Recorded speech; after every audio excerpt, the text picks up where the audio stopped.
வணக்கம். தங்கம் தொலைக்காட்சி செய்திக்காக பக்தி செய்தியாளர் ஈஸ்வரன். ராணிப்பேட்டை மாவட்டம் ஓச்சேரி அருகில் சித்தஞ்சி கிராமத்தில் பெங்களூர் ஹைவே ரோடு சித்தஞ்சி சிவகாளி சித்தர் பீடம் அமைந்துள்ளது. ஸ்ரீ மோகனந்தா சுவாமிகள் உலக நன்மைக்காக தினந்தோறும் சிறப்பு பூஜைகள் செய்து வருகிறார். அதை முன்னிட்டு இன்று திரு ஆடிப்பூரத்தில் அம்மாவின் சிறப்பு அருள் உலகெங்கும் வாழ்கின்ற மக்களுக்கு கிடைக்க வேண்டும்.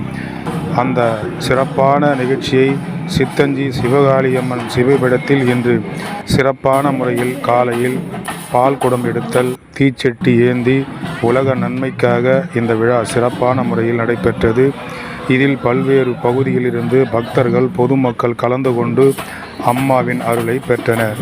தினந்தோறும் உலக நன்மைக்காகவும் விவசாயம் பெருக வேண்டும், நீர்நிலையில் நிரம்பி மக்கள் சுபிட்சமாக வாழ வேண்டும் என்பதற்காக ஸ்ரீ மோகனந்தா சுவாமிகள் தினந்தோறும் சித்தஞ்சி சிவபீடத்தில் சிறப்பு பூஜை செய்து மக்களுக்கும் பொதுமக்களுக்கும் பக்தர்களும் அருள் பாலித்து வருகிறார். பக்தி செய்திக்காக சித்தஞ்சி சிவகாளியம்மன் பீடத்திலிருந்து பக்தி செய்தியாளர் ஈஸ்வரன்.